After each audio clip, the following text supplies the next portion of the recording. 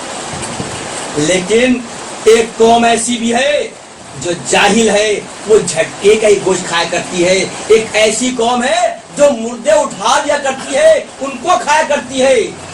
پھر اللہ نے اور فرما دیا کہ ہاں اگر تم نے وہ جانور، وہ پرندے جو تم نے جو ان کو تیار کیا ہے، یعنی ان کو تم نے جو ہے سکھایا ہے، جیسے کہ تیتر، جیسے کہ باز، وہ جائے گا شکار پکڑے گا اور لے آئے گا، تم اس کو ذبح کرو کھا جاؤ. یعنی کہ ہر چیز میں باریکی ہے کہ نہیں ہے. پھر خدا یہ فرما رہا ہے اور جب تم احرام کی حالت میں ہو تو تم کو شکار کرنا منع ہے. اور یہ بھی منع ہے کہ جو اونٹ جا رہے ہیں راہ خدا میں خانہ کعبہ کو، اب تم اس کو چھو نہیں سکتے ہیں. ان کی جو تختیں لٹکی ہوئی ہیں خدا گھر کی، تم اس کو چھونا نہیں. تو یہ واقعہ کیا ہے، ہم اس پر غور کرتے ہیں. یہ واقعہ یہ ہے، حضل بن منظر قندی نام کا ایک شخص جو جاہل تھا، نبی کے پاس آتا ہے اور فرماتا ہے اللہ کے نبی مجھے یہ بتائیے کہ آج کل آپ بہت اسلام کی باتیں کر رہے ہیں، دین کی باتیں کر رہے ہیں، اپنے خدا کی باتیں کر رہے ہیں، اس کو دیکھا بھی نہیں ہے. تو ایسا آپ کے مذہب میں ہے کیا جو میں عمل کروں؟ آپ کے مذہب میں ایسا ہے کیا کہ اس پہ میں چلوں؟ تو نبی نے اس کو بہت سمجھایا، بہت سمجھایا. اب کہہ تو یہ سکتے ہیں یا تو وہ سمجھنا نہیں چاہتا تھا یا وہ جاہل تھا، جہل تھا وہ. اور آخر یہی ہوا، وہ سمجھا نہیں، بولا کہ ہمیں آپ کا مذہب سمجھ میں نہیں آتا ہے گا، ہمیں آپ کا دین سمجھ میں نہیں آ رہا ہے گا. تبھی اس آیت میں دین کا جو ہے اعلان ہو رہا ہے گا. کرتا کیا ہے منظر قندی، جب جاتا ہے چپکے سے نبی کے کچھ اونٹ کو چرا لیتا ہے، وہ چلا جاتا ہے. ایک ایسا وقت آیا کہ نبی احرام کی حالت، صحابی احرام کی حالت حج کرنے جا رہے ہیں. اس زمانے میں تو چلا کرتے تھے قافلے 10 کے 20 کے 100 کے. تو جب نبی صحابدار تھے تو صحابہ کی نظر پڑ گئی، بولے اللہ کے نبی وہ دیکھیے ہمارے اونٹ جا رہے ہیں، کندی نے تو میرے اونٹ ہیں، ابھی ہم اس کو چڑھاتے مزہ چھین لیتے ہیں. تب نبی نے کہا نہیں، اب تم احرام باندھ چکے ہو، اب تم پر یہ ممنون ہو چکا ہے.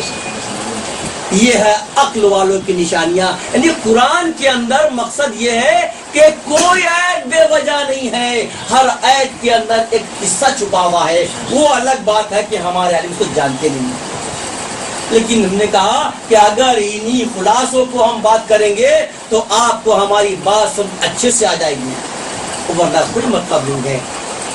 اور آگے بڑھتے ہیں، اسی سے سورہ انعام دیکھتے ہیں آیت نمبر 31 سے 35 تک کے. اور اللہ فرما رہا ہے، کیا اللہ فرما رہا ہے کہ اے لوگوں اگر تم عقل والے ہو، اگر تم عقل والے ہو تو میری اطاعت کرنا، تم اس دنیا کھیل مت پڑنا. بار بار اللہ عقل کی بات کر رہا ہے، اللہ جہل کی بات کر رہا ہے. یعنی تقریباً میں نے کہا تھا کہ 300 ایسی جگہ پر ہیں جہاں خدا نے عقل کی بات کری اور جہل کی بات کری ہے، لیکن ہم اس پر غور نہیں کرتے، ہم توجہ نہیں کرتے. یہ میری کمیاں ہیں نا اس میں. اگر ہم توجہ کریں تو آج ہمیں اکثر جو لوگ کہتے ہیں کہ آپ جاہل ہو تو شاید نہیں کہتے.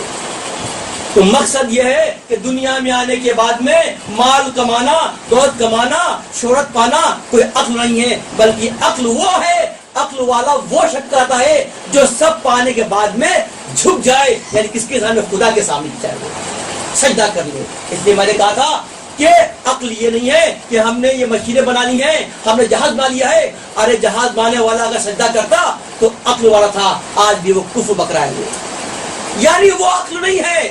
عقل کا مطلب ہے مومن ہے، اور مومن کا مطلب ہے علم ہے، اور علم کا مطلب نبی والا ہے، اور نبی کا مطلب اللہ والا ہے. یہ پوری ایک لنک ہے. اگر ہم ایک کڑی بھی نکال دیں تو پورا کھیل ختم ہو جائے گا. تو میں نے کہا کہ میں علم کی باتیں کر رہا ہوں آپ سے، میں عقل کی باتیں کر رہا ہوں. اور میں نے بتایا تھا کہ ہم روز بتائیں گے، آج پھر بولتے ہیں کہ یہ جو علم ہے یہ کتنے طرح کا ہے. پہلے میں نے کہا تھا علم کو خدا نے 2 حصوں میں بانٹا ہے، مخنوز اور مکنون. آج ہم کہتے ہیں خدا نے اس علم کو 4 طریقے سے بتایا گا.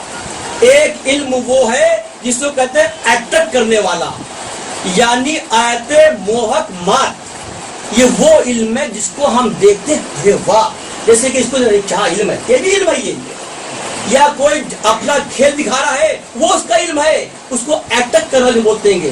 نمبر 1 پر. نمبر 2 علم کیا ہے؟ فضائے عادل، جس علم کو سیکھنے کے بعد انسان فیصلے کرنے کی حالت میں آ جاتا ہے، بڑے بڑے جج وغیرہ. اور ایک اور علم ہے، اس کو کہتے ہیں سنت قائمہ، یعنی یہ وہ علم ہے جو ہم نے نبی کی سنت کو سیکھا. اور ایک علم اور بچتا ہے، اس کو کہتے ہیں فضل الہی، یعنی کہ اس علم میں خدا کا فضل چھپا ہوا ہے. ان تینوں میں نہیں آ رہا ہے لیکن یہاں آ رہا ہے. تو یہ علم کیسے آتا ہے؟ یہ علم ایسے آتا ہے کہ اللہ کے ذریعے نبیوں کو ملتا ہے، نبیوں کے ذریعے یہ ان کے وارثداروں کو ملتا ہے، یعنی اہل بیت کو ملتا ہے. اور اہل بیت کے پاس اگر ہم پہنچ جائیں تو ہم کو علم مل جائے گا. اور وہ کون ہے؟ وہ سب اولو الالباب ہی تو ہیں. اگر دعا مانگو تو اولو الالباب کر کے دعا مانگنا، خدا پوری فرما دے گا. یہ باتیں ہو رہی عقل کی. ہم نے وعدہ کیا ہے کہ ہم ہر دن بات کریں گے، امام کی بھی کریں گے، خلیفہ بھی کریں گے اور پیغمبر بھی کریں گے. تو آپ دیکھیں کہ موسیٰ کیا فرما رہے ہیں یہاں پر یہ عقل کے بارے میں. موسیٰ علیہ السلام فرما رہے اپنے بھائی ہارون سے کہ اے ہارون، عقل والوں کے ساتھ، علم والوں کے ساتھ کوڑے پر بیٹھنا بہتر ہے. یعنی اگر کوئی ایسی مجلس ہے، جگہ نہیں ہے اور کوڑے رکھے ہوئے ہیں، اس پر بیٹھنا ہو تو بیٹھ جانا بنسبت ان لوگوں کے جو قالین پر بیٹھے ہو جاہل ہے. وہ یہ نہیں کہ بڑا خوبصورت جگہ بہت مزہ آئے گا، نہیں ہے، بلکہ ان کی محفل میں بیٹھنا جہاں پر عقل ہے اور تم جاہل سے دور ہو جانا. علی کیا فرماتے ہیں؟ علی فرما رہے ہیں کہ عالموں سے تم یہ امید مت کرنا، توقع مت کرنا. صحابہ کا فرما رہے ہیں، کیا فرما رہے ہیں؟ کہ تم عالموں سے یعنی عقل والوں سے یہ امید مت کرنا کہ تم کو وہ دولت دے گا. ارے دولت دینا تو خدا کا کام ہے. اگر تم اس نیت سے آئے ہو تو تم غلط کر رہے ہو، تم جاہل ہو. اتنی بات کر لی. اب دیکھیں کہ آج کے سپاہی کون ہیں. 10 سپاہی عقل میں کون آتے ہیں اور 10 جہل میں کون آتے ہیں. ہم نے یہ سوچا ہے کہ انشاءاللہ جو آخری تقریر جس کو میں نے کہا کہ بہت اہم ہے، اگر وہ تقریر چھوٹ گئی یعنی 5 نومبر کی، تو یہ سوچو کہ جسم کا ہر حصہ مل گیا لیکن دل رہ گیا. تو اس تقریر میں دل ہے اور ان ساری باتوں کا خلاصہ ہے علم کا، تو اس کو چھوڑنا. اور اس دن میں آپ کو یہ جو 75 سپاہی ہیں عقل کے اور جہل کے، ان کے 10 سپاہی جو اہم ہیں میں وہ آپ کو سمجھا دوں گا تاکہ آپ کبھی اس کو بھولو مت، جو اہم سپاہی ہیں. تو آپ سپاہی دیکھتے ہیں، لوگوں کی باتوں پر نظر رکھنا. یہ کس کو ملا؟ یہ عقل کو ملا. مطلب یہ ہے کہ دیکھو کہ انسان جو اچھی بات کر رہا ہے سیکھو. نظر اس کو بولتے ہیں، برائی نہیں. یا یہ دیکھو کہیں ایسا تو نہیں ہے وہ ہمارے خلاف کام کر رہا ہو، صرف نظر رکھنا ہے.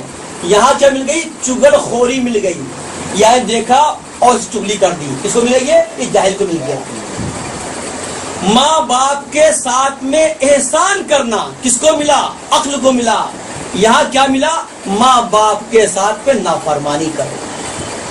بالکل الٹی کہانی چل رہی یہاں پر. یہ آگے بڑھتے ہیں. حقیقت ملی جو سچائی ہے، اور یہاں کیا؟ یہاں ریاکاری ملتی ہے. کس کو؟ جہل کو. یہاں معروف ہے تو یہاں پر منکر ہے. ادھر سطر ہے تو یہاں پر اظہار ہے. یہاں پر خوبی تقیہ ہے اس میں عقل میں، تو یہاں پر اظہار حق بے باپی سے کرنا ہے. یہاں پر انصاف ہے تو یہاں پر کیا ہے؟ بے انصافی ہے. یہاں بے وجہ دشمنوں سے رضا جوئی جس میں دونوں کے لیے بہتری ہو. لیکن ان کو کیا ملا؟ یہ کہتے ہیں تفاوت کرو. یہاں ہوا پاکیزگی تو یہاں کیا ملا؟ ناپاکی مل گئی.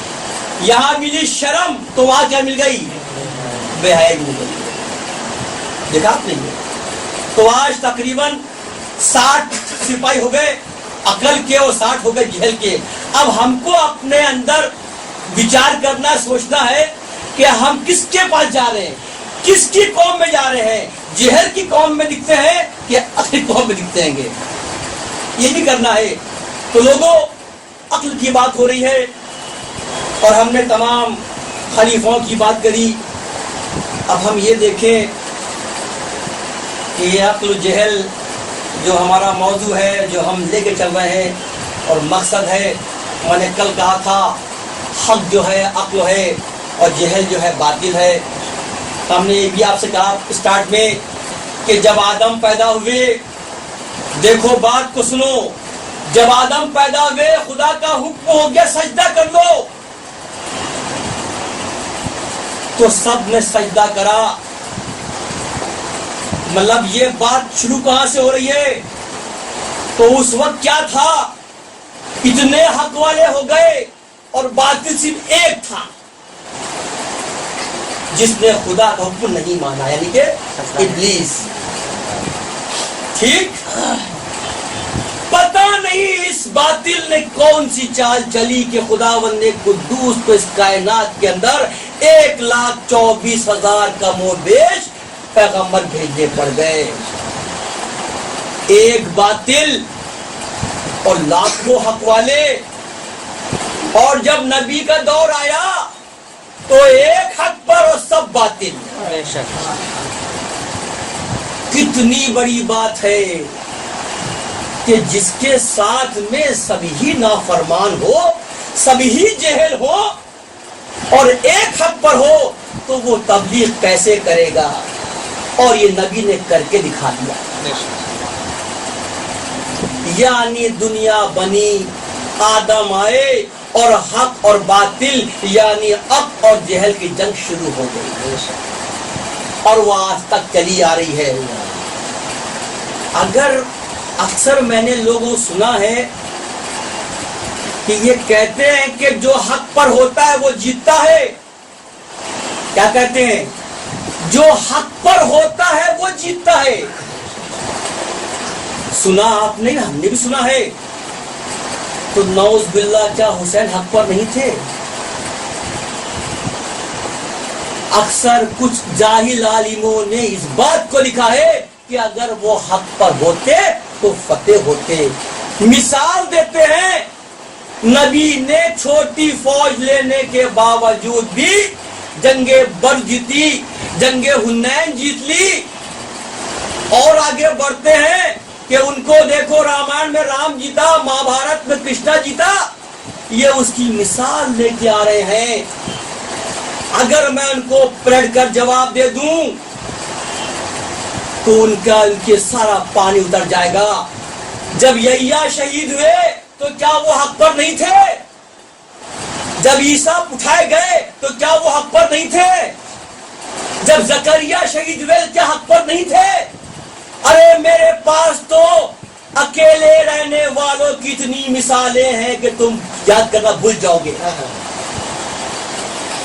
یعنی کہنے کا مطلب یہ ہے کہ حق کبھی کبھی اکیلا بھی ہوتا ہے, حق کمزور بھی ہوتا ہے طاقت سے, لیکن اس کی عقل مضبوط ہوتی ہے اور وہ یزید کا مقابلہ کرتا ہے.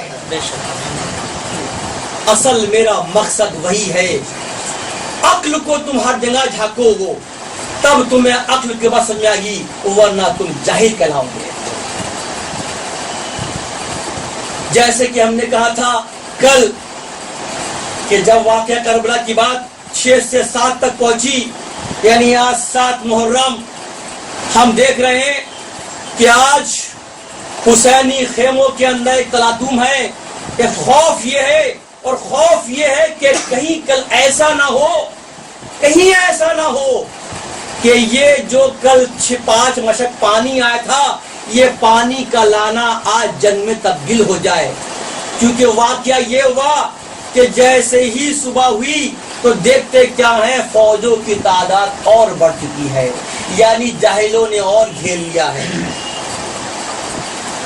اور خیموں کا یہ حال تھا کہ بچے چلا رہے تھے پیاس کے مارے، اللہ تش کر رہے تھے۔ تو جناب عباس کو تو آیا کہ نکال جو تلوار لے کر، لیکن حسین سمجھایا نہیں، اے عباس تم سمجھ نہیں رہے ہو، ہماری جو جنگ ہے، جو ہمارے خدا نے لکھی ہے ہماری شہادت، وہ 7 محرم نہیں ہے، وہ 10 محرم ہے، اور ہمیں اس لیے اس جنگ کو 10 تک کھینچنی ہے۔ جبکہ یزید کیا کر رہا تھا، اس کا سلسلہ کیا کر رہا تھا کہ جتنے بھی اسلامک ملک تھے آس پاس کے، ہر ملک سے فوجیں منگوا رہا تھا، اور مقصد یہ تھا تاکہ جیسے ہی حسین کا قتل ہو جائے، شہید ہو جائے، تو کہیں بغاوت نہ ہو جائے۔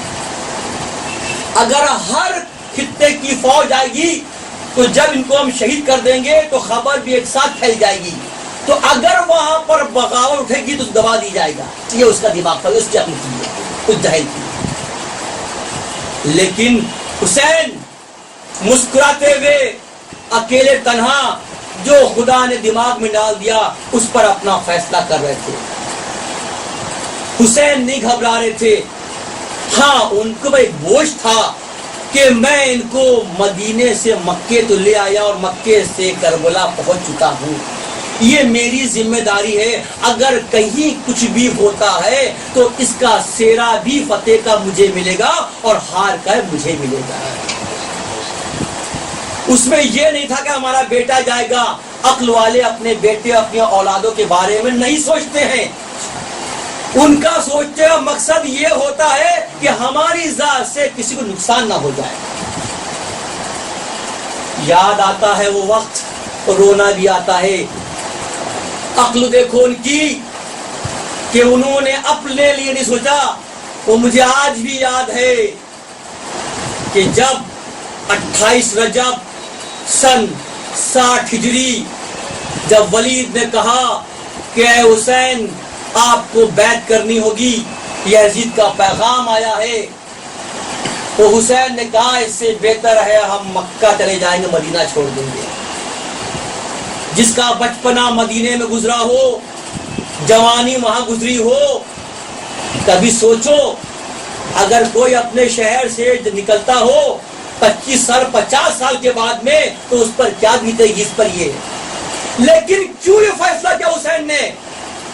اس لیے کیا کہ ہمارے نانا کی یہ نگری ہے، یہ شہر جو ہے وہ کہیں اجڑ نہ جائے، کیوں جب یہ فوجیں آئیں گی جنگ کریں گی تو یہ بھول جائیں گی کہ یہ نانا کا مزار ہے، یہ میری ماں کا مزار ہے، یہ میرے بھائی کا مزار ہے، اور نہ جانے کتنے انصار مارے جائیں گے، نہ جانے کتنے حق والے مارے جائیں گے۔ اس لیے آپ نے کہا کہ جنگ میں سے ہے، اس کے مدینے کو میں چھوڑ دیتا ہوں۔ میں اگر حسین چاہتے تو اس نے کہا تھا تم بیعت کر لو، تم کو ہم گورنری دے دیں گے اور تمام مال و اسباب دے دیں گے، لیکن حسین جانتے تھے یہ ہمارا کا مقصد نہیں ہے، یہ ہمارا کام نہیں ہے، ہم اہل بیت ہیں، ہم حق پر ہیں۔ اگر حسین کو ذرا بھی لالچ ہوتی، یہاں پر بھی عقلی تو ہے، فیصلے کرنا بچوں کا کھیل نہیں ہے، فیصلے کرنا آسان کام نہیں کسی کے لیے، وہ بھی ایسا فیصلہ جس پہ سب کچھ تومت بھی اپنے پر آئے، تکلیف بھی اپنے پر آئے، اپنی جانیں بھی جائیں، اپنے مال بھی جائے۔ یہ عقل والوں کی نشانیاں ہیں۔ تو حسین نے جب یہ وہ کہہ لیا نکلنا ہے تو ایک تلاطم مچ گیا مدینے کے اندر۔ ان کو یاد آیا کہ میں یہ شہر تو چھوڑ رہا ہوں، نانا کا مزار چھوڑ رہا ہوں، بھائی کا مزار چھوڑ رہا ہوں، ماں کا مزار چھوڑ رہا ہوں۔ یہ تو ہم سبھی جانتے ہیں کہ زندگی اور مرنے کے بعد میں بہت فرق ہوتا ہے، لیکن کم سے کم اگر اسلام میں دفن کرنا بتایا گیا ہے تو اس لیے کہا گیا ہے کہ یہاں تمہارے بزرگ نشان رکھی ہوئی ہے، وہاں جاؤ، ان کے پاس جا کر کو یاد کر جا کرو۔ تو آج حسین کو یہ ہو رہا ہے کہ اگر میں نے مدینہ چھوڑ دیا تو پھر لوٹ کے آنا ممکن نہیں ہے. اس لیے اپنے خاندان سے کہتے تیاری کر لو. اور جاتے ہیں ماں نانا کی مزار پر جاتے ہیں اور لپٹ کے روتے بچے کے مانند, اور اتنا روتے گش آتا ہے, بیہوش ہو گئے. جیسے بیہوش ہو گئے خواب آتا ہے, اور خواب کیا آتا ہے؟ نبی فرما رہے ہیں میرے لگتے جگر, یہ وہی وقت ہے جو تم سے میں نے کہا تھا تم کو پورے اسلام کے لیے قربانی دینی پڑے گی. جب تم کو میں نے کہا تھا کہ حسین مجھ سے ہے اور میں حسین سے ہوں, یعنی آج اگر حسین یہاں سے جا رہا ہے تو نانا بھی یہاں رہنے والا نہیں ہے. میں اس کی آپ کو مثال دوں گا. میں آپ کی آنکھ کھل گئی, یاد آ گیا, پھر آپ اپنے بھائی کی مزار پہ گئے, خوب لپٹ کے روئے کہ یہ آخری دیدار ہے تمہارا بچے کے مافک. پھر اپنی ماں کے مزار پہ گئے, خوب لپٹ کے روئے, اور یہ تھا کہ یہ آخری وقت ہے دیدار کر رہا ہوں میں. یہ اپنے گھر آتے ہیں, باہر مدینے والے کھڑے ہوئے ہیں, التجا کر رہے ہیں, ارے آپ رک جائیے اور یزید سے بیعت کر لیجیے, آپ مت جائیے. افسوس ہے مدینے والے پر کہ وہ یہ نہیں کر رہے ہیں حسین آپ رکیے, آپ جنگ کریں گے آپ کے ساتھ میں. ایک تو ایسا اس پہ کہتا, چونکہ سب جانتے تھے وہاں گورنر ولید اور حکام تھا کیسا شخص وہاں پر, یہ خوف تھا وہاں پر. یہ اگر ان میں اتنا علم تھا تو کہتے حسین ہم جنگ کریں گے, آپ پریشان مت ہوئیے, ہم حق کے ساتھ ہیں, ہم کسی پر الزام نہیں لگا رہے. یہاں پر یہ جو واقعہ گزرا ہے ہم آپ سے وہ بیان کر رہے ہیں. تو کتنی مشکلوں سے چھوڑا ہوگا اپنا گھر, اپنا شہر. میں کہتا ہوں اس دن مدینے میں کسی گھر میں کھانا نہیں پکا تھا, سب بھوکے تھے اس غم کے اندر. یہ ان کو یہ تو گوارا تھا کہ کھانا مت کھاؤ, غم میں تھوڑا اور ہمت کرتے اور جنگ کرتے وہاں بیٹھ کر کے. خیر جو نبی نے فرما دیا وہ تو ہونا ہی ہے, ہم تو صرف اپنے دل کو بہلا رہے ہیں. اگر ہوتا تو ایسا ہوتا تو ویسا ہوتا, یہ ہم صرف اپنے کو بہلا رہے ہیں. یقین جاننا کسی کو بھی گھر چھوڑنا, شہر چھوڑنا, ملک چھوڑنا چھوٹی موٹی بات نہیں ہوتی ہے, لیکن جب حق والا ہوتا ہے, عقل والا ہوتا ہے تو اس کے یہ چیزیں بالکل چھوٹی دکھتی ہیں.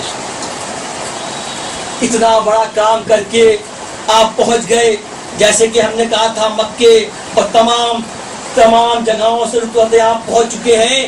اب یہاں پر جو ہو رہا ہے ماجرا, یہاں پر بھی ہمت ہے اور عقل سے کام لے رہے ہیں, اور یہ ہے کہ کوئی نماز نہ چھوٹے, کوئی عقائد نہ چھوٹے. نانا کی جتنی باتیں ہیں وہ ایک ایک پوری ہونی ہے, ذرہ برابر بھی اس کے اندر کمی نہیں آنا چاہیے. چونکہ مجھے میں نانا کا دل مجانا ہے, نانا سے جو وعدہ دیا ہے وہ پورا کرنا ہے. اب یہاں پر دیکھو خیموں کے اندر کیا ہے, ایک ہوڑ لگی پڑی ہے. کوئی کہتا ہے کہ مجھے اے حسین آپ مجھے پہلے بھیج دیجیے.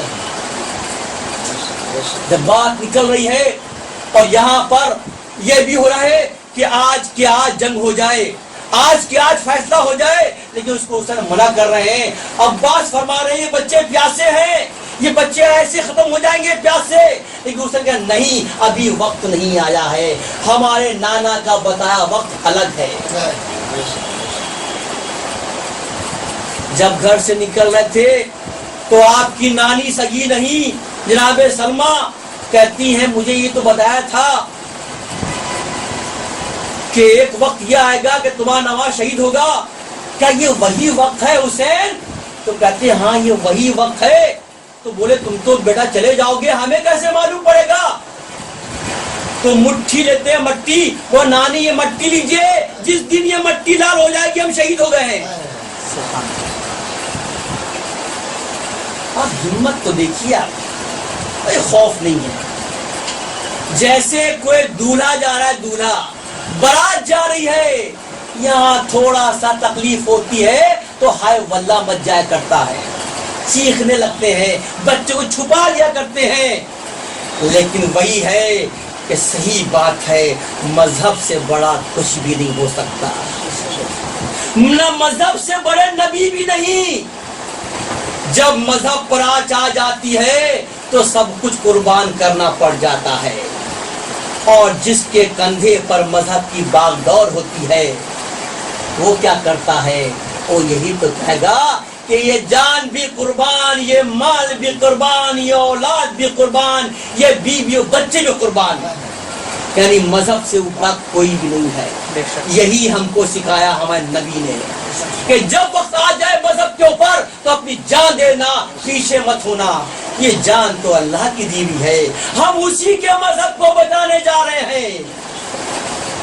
تو جو خدا کی راہ میں نکلے کیا ہوگا؟ باطل ہوگا. وہ ایک بار کچھ واقعہ ایسا بھی ہے عقل والوں کے لیے کہ علی اکبر فرما دیتے ہیں کہ حسین کیا ہم حق پر نہیں ہیں بابا جان؟ تو آپ فرماتے ہیں اگر ہم حق پہ نہیں ہوں گے تو حق پر کون ہوگا؟ کرے میں نے اس سے پوچھا کہ اتنے دشمن کیوں ہو گئے ہمارے؟ کیوں دشمن تمہارے ہو گئی ہے کہ میں آگے آگے اور موت ہمارے پیچھے پیچھے؟ آتا ہے سوال. تو میں نے کہا تھا کہ یہاں پر ایک جذبہ ہے قربانی دینے کا.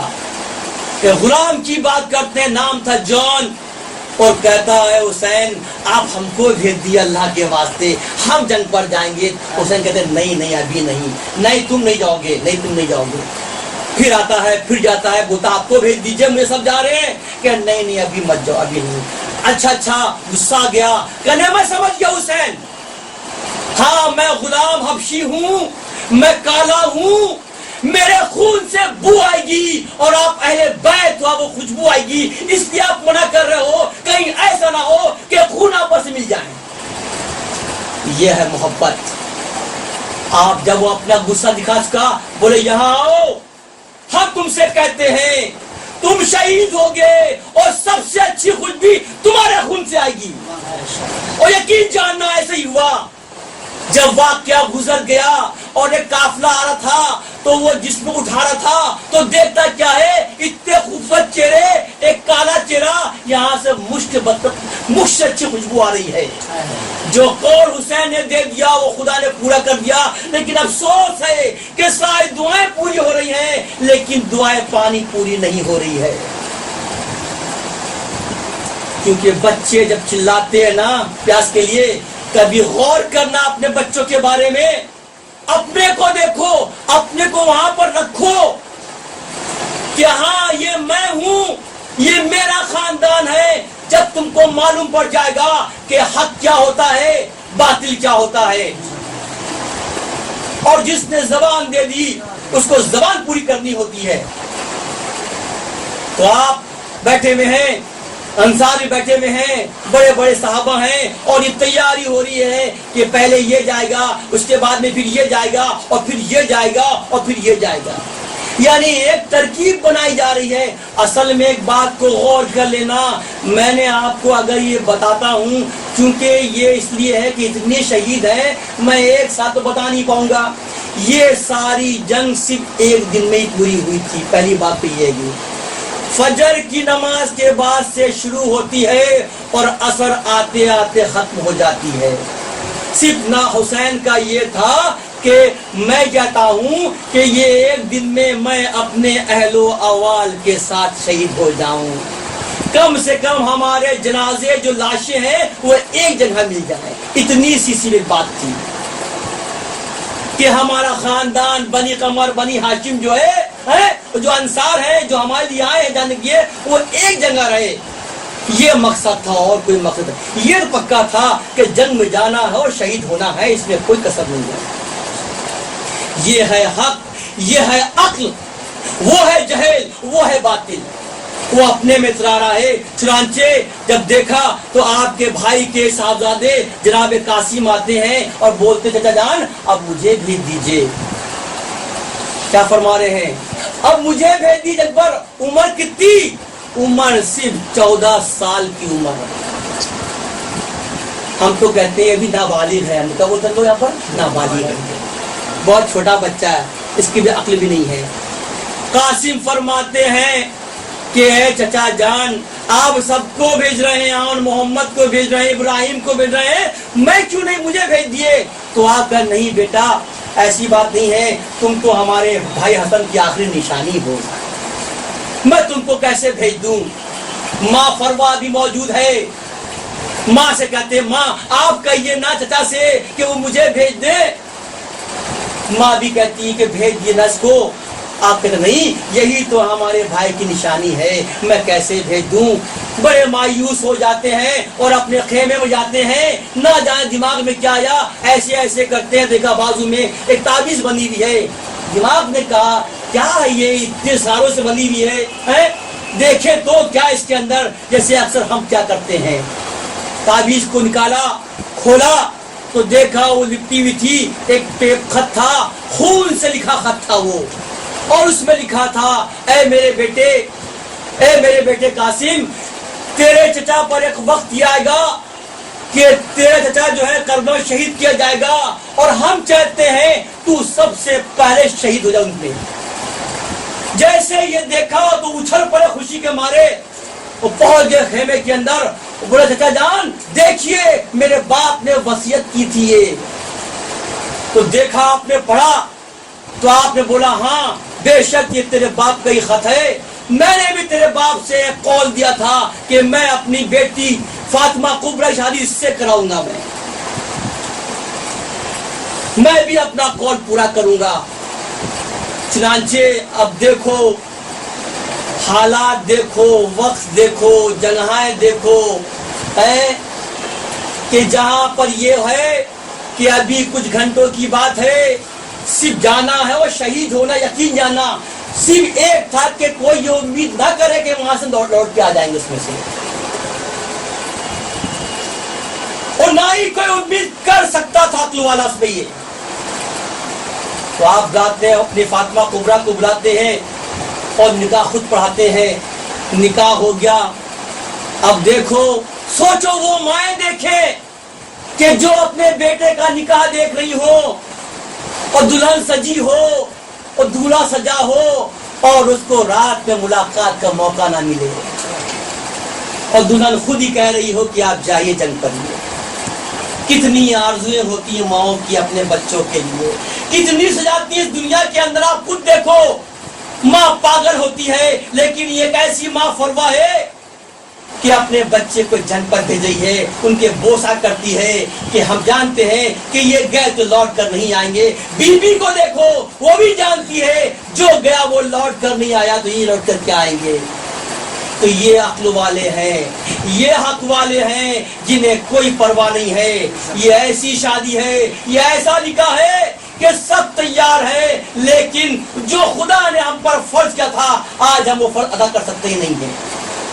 آپ اپنے گھوڑے پر بیٹھتے ہیں اور جنگ میں یقین جاننا 14 برس کا شخص کیا جنگ کرے گا، لیکن یقین جاننا ایک بہترین جنگ ہو رہی ہے، سوچ سے باہر ہو رہی ہے۔ راوی لکھتا ہے کہ اتنی شاندار جنگ تھی کہ خود گھبرا گئے، لیکن اچانک کیا ہوتا ہے، یہ بھی ایک طرح سے گھیر لی جاتے ہیں اور یہ اپنے گھوڑے سے گر پڑتے ہیں۔ جیسے گھوڑے سے گرتے ہیں تو آواز لگاتے ہیں چچا مجھے بچائیے، چچا مجھے بچائیے، تو ابو حسین بھاگتے ہیں، لیکن اس درمیان ایک نہیں سینکڑوں گھوڑے جو ہیں ان کے جسم کو پار کر جاتے ہیں، سب تو ٹاپوں سے مارتے ہیں۔ تو یہ کہتے ہیں آواز کہاں سے آ رہی ہے، آخر میں آواز بند ہو جاتی ہے۔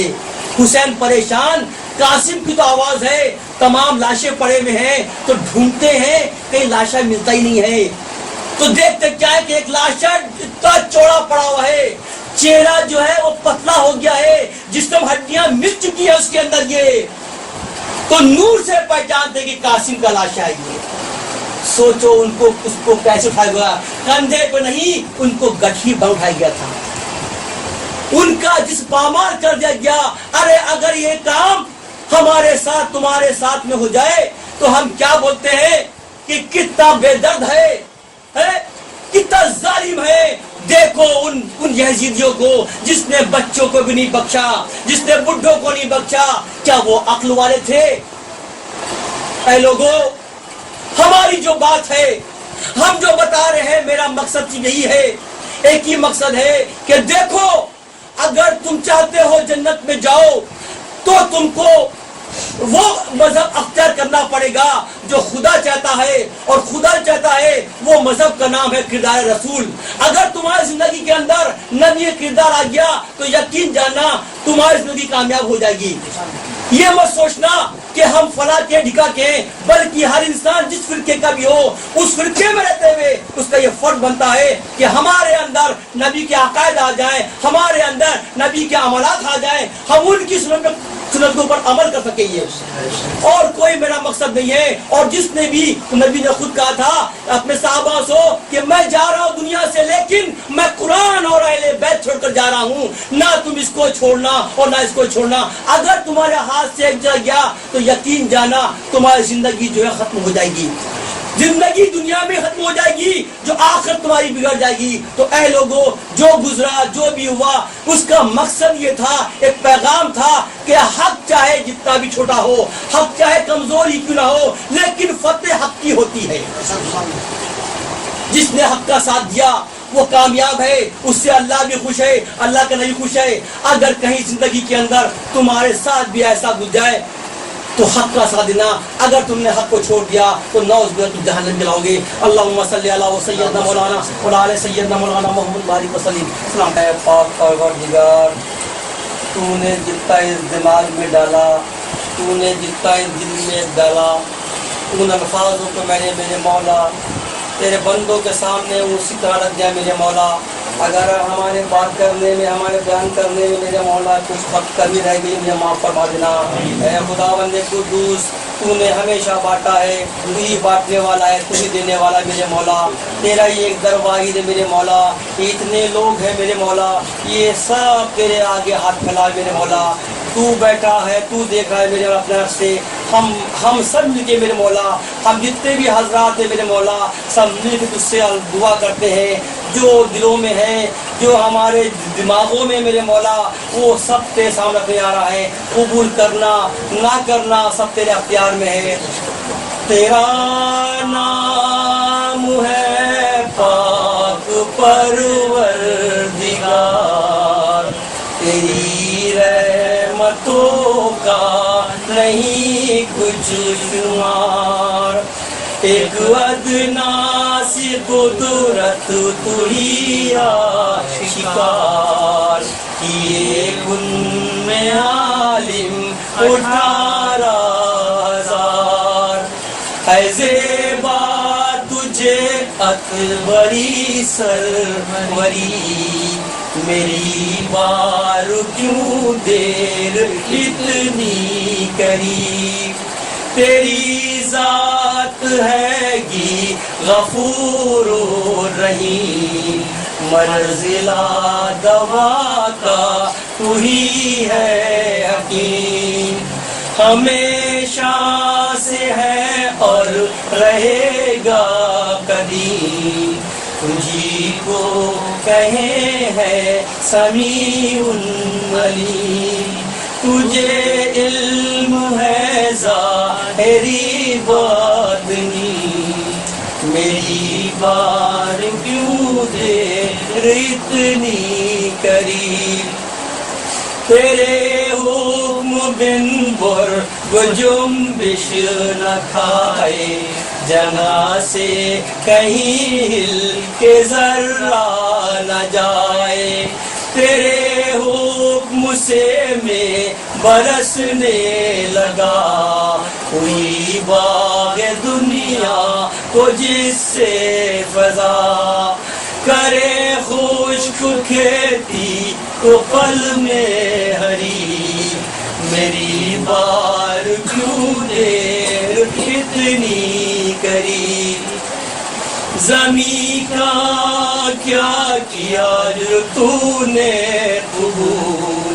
ہوئے اس پہ ظاہر محمد رسول، یہاں تک دیا ان کے رتبہ کو طول کہ لولیک ہے جن کی شان و نزول، عطا ان کو مورے نبوت کری، میری بار کیوں دے اتنی قریب، کسی کو کتب اور قلندر کیا، کسی کو دیا مرتبہ غوث کا، کسی کو عطا کی ہے پیغمبری، میری بار کیوں دیر اتنی قریب، لیا حضرت آدم نے گندم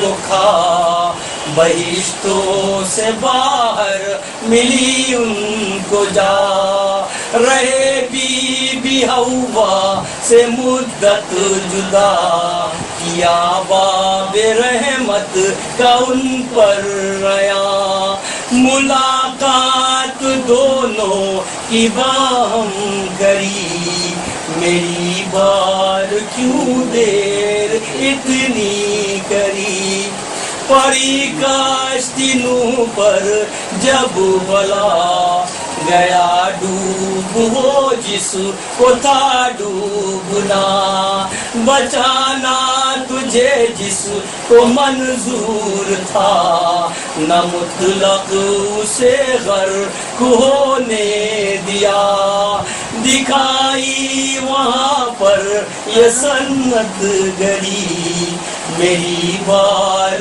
کیوں دیر اتنی کری، گئی جب کہ یونس کو مچھلی نگل، نہ کام آیا اس وقت کوئی عمل، پکارا انہوں نے تجھے برمحل، لیا شکم مچھلی سے ان کو نکل، وہاں تو ہوئی یہ کرم کی گھڑی، میری بار کیوں دیر اتنی کری، پڑے آگ میں جب کہ حضرت خلیل، پکارا انہوں نے کہ رب جلیل، کہ اس آگ کو با یہ بستہ جمیل، وہاں فضل کرتے لگی کچھ نڈی،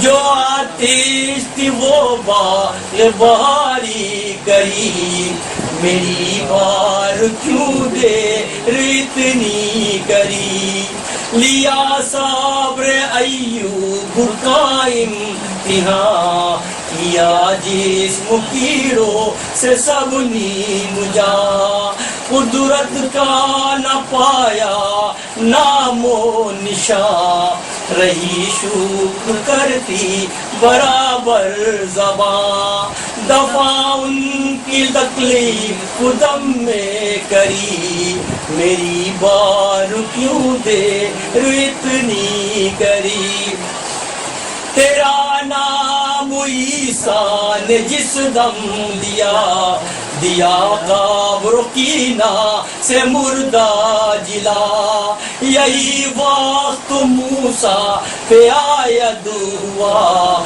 عصا سے شجر اونچا کیا، ملا پھل تیری یاد جس نے کری، میری بار کیوں دیر اتنی کری، ہے تجھ کو یہ معلوم کہ کھوٹی کھری، میری بار کیوں دیر اتنی کری، تیرا نام ستار غفار ہے، یہ بندہ سرے پا گنہگار ہے، پڑھی نہ وہ میری جو مجدار ہے، وہی پار اس کا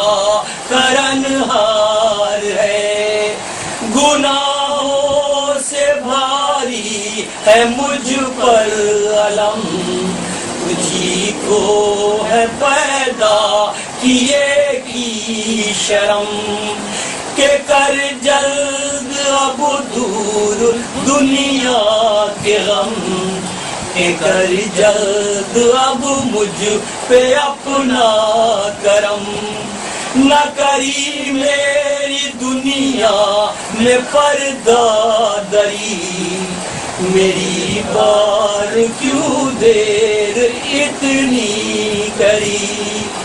میں لاچار امید تجھ پہ دری، میری بار کیوں دیر اتنی کری.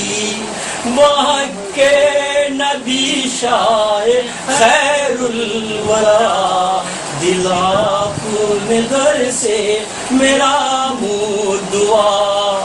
میں لاچار امید تجھ پہ دری، میری بار کیوں دیر اتنی کری. اے میرے رب العزت، تو نے یونس کو مچھلی کے پیٹ سے نکال لیا، تو نے اتنے بڑے طوفان کے اندر کشتی نوح کو بچا لیا، تو نے موسیٰ کو راستہ دے دیا، تو نے اپنے گھر کو بچا لیا. اے میرے مولا، ہمارا بھی تو گھر تھا میرے مولا. اے میرے مولا، ہم نے بھی تجھ تیری عبادت کی ہے میرے مولا. ہمارے جتنے ادواز ہیں، ہمارے جتنے بزرگ میرے مولا تیرے چاہنے والے ہیں میرے مولا. تو نے ابراہیم کو بچایا، تو نے اسماعیل کو بچایا میرے مولا. میرے مولا، اگر گھر کی بات ہوتی میرے مولا، تو نے اپنا گھر بچایا میرے مولا. میرے گھر کا کیا ہوا میرے مولا؟ میرے مولا، آج ہم ایک گھر والے نہیں ہیں میرے مولا، یہ سب گھر والے ہیں میرے مولا. اے میرے مولا، ان سب کا گھر پریشان ہے. ایک گھر ہمارا اجڑا تھا میرے مولا، دنیا جانتی ہے. آج یہ سب کے گھر اجڑ رہے میرے مولا. اگر تو اس کو نہیں بچائے گا میرے مولا، کوئی بچانے والا نہیں ہے. اے میرے مولا، تجھے واسطہ ہے ہمارے خاندان کا، تجھے واسطہ ہے تیرے نبی کا میرے مولا. یہ جتنے لوگ بیٹھے میرے مولا، ان سب کے گھر کو بچا لے میرے مولا. کسی گھر میں بے برکتی ہے، کسی گھر میں بے روزی ہے میرے مولا، کسی کے اولاد نافرمان ہے میرے مولا، کسی کے بیٹے کنواری میرے مولا. یہ سب پریشان ہے میرے مولا. تو اپنی پہ نگاہ کر دے میرے مولا، اپنا نگاہ کرم کر دے میرے مولا. ان سب کے گھر کو بچا لے میرے مولا. اے میرے مولا، تجھ سے جو ہم نے دل میں تھا میرے مولا، ہم نے رکھ دیا میرے مولا. اب جو یہ ان کے دلوں میرے مولا، یہ اب تجھ سے بات کریں گے میرے مولا. ان کی باتیں تو سمجھے، تو جانے میرے مولا. صرف یہ دعا ہے، یہ آرزو ہے، یہ توقع ہے میرے مولا کہ تو نے اس در سے لوگوں کو نوازا ہے میرے مولا. تو نے صدقہ دیا ہے میرے مولا. آج ان سب کو صدقہ بانٹ دے میرے مولا. صدقہ انبیاء بانٹ دے میرے مولا. صدقہ کربلا بانٹ دے میرے مولا. جو ان کی تمنا پوری فرما دے. آپ جتنے حضرات ہیں سب ایک منٹ کے لیے اللہ سے خوب مانگے، اور ہم بھی مانگتے ہیں.